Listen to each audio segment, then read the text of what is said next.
Bismillahirrahmanirrahim. Bismillahirrahmanirrahim. Assalamualaikum warahmatullahi wabarakatuh.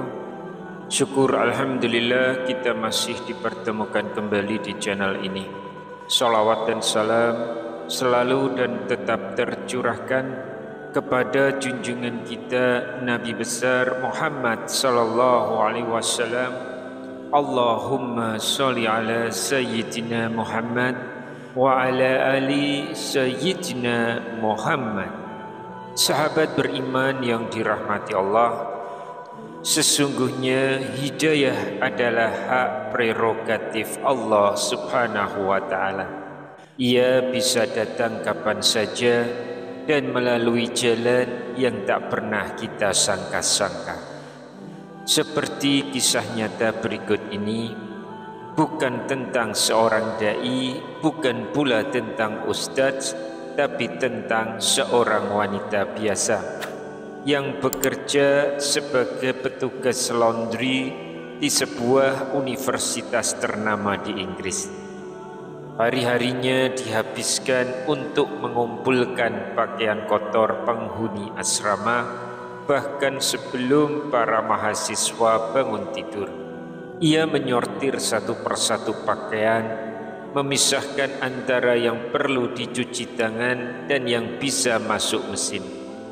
Rutinitas itu dijalaninya selama bertahun-tahun, sampai pada suatu hari asrama itu kedatangan beberapa mahasiswa baru yang berasal dari Timur Tengah. Mereka adalah pemuda-pemuda Muslim. Sejak kedatangan mereka, wanita ini mulai merasa ada sesuatu yang berbeda. Ia memperhatikan pakaian dalam para mahasiswa Muslim ini tidak seperti pakaian lain yang biasa ia cuci. Tidak kotor, tidak berbau, bahkan menurutnya jauh lebih bersih dari biasanya. Lama ia pendam rasa heran itu, namun akhirnya dengan keberanian dan rasa ingin tahu yang besar, ia pun bertanya kepada para mahasiswa itu, "Kenapa pakaian kalian berbeda dari yang lain?" tanyanya. Salah satu mahasiswa menjawab dengan senyum, "Karena kami selalu beristinja setiap kali buang air." Wanita itu tampak bingung. "Istinja, apa itu?"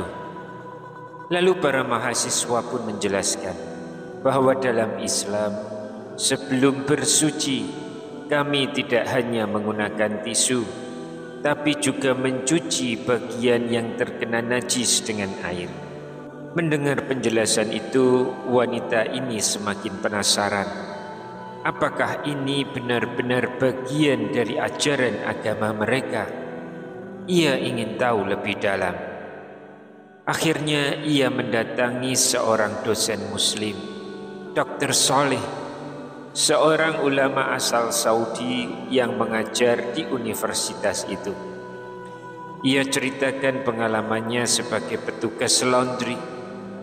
Dengan tenang Dr. Soleh menjelaskan, Islam adalah agama yang sangat mencintai kebersihan. Dalam Al-Quran Allah berfirman, "Innallaha yuhibbut tawwabina wa yuhibbul mutatahhirin." Sesungguhnya Allah mencintai orang-orang yang bertaubat dan orang-orang yang mensucikan diri. Quran Surat Al-Baqarah ayat 222. Sang wanita pun terkesima. Bagaimana mungkin agama ini mengatur hingga hal sekecil itu? Dari cara bersuci saja sudah begitu detail. Ia pun berpikir, jika untuk urusan seperti buang air kecil saja ada aturan dan adabnya, maka tentu Islam ini adalah agama yang sangat sempurna. Tak lama berselang, ia pun memutuskan mempelajari Islam lebih serius, membaca buku, berdiskusi, hingga akhirnya dengan hati yang mantap ia mengucapkan dua kalimat syahadat. Asyhadu an la ilaha illallah wa asyhadu anna Muhammadan Rasulullah.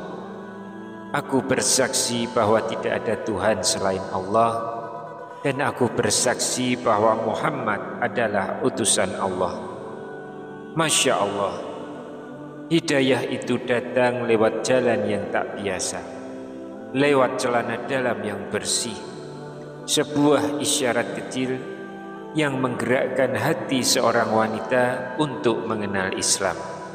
Berita masuk Islamnya wanita ini membuat heboh seisi asrama. Para mahasiswa muslim pun bersyukur atas hidayah yang begitu tak terduga. Sahabat yang beriman, beginilah cara Allah menunjukkan kebesarannya. Ketika Dia berkehendak memberi hidayah, tak ada yang bisa menghalangi. Bahkan benda yang remeh pun bisa menjadi jembatan menuju cahaya Islam.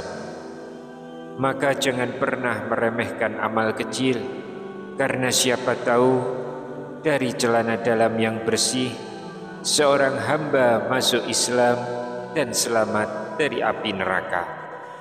Zalika fadlullahi yu'tihi ma yasha, wallahu dzul fadlil azim. Itulah karunia Allah, diberikannya kepada siapa yang Dia kehendaki, dan Allah adalah pemilik karunia yang agung. Quran Surat Al-Jumu'ah ayat yang keempat. Wallahu a'lam bishawab. Wassalamualaikum warahmatullahi wabarakatuh.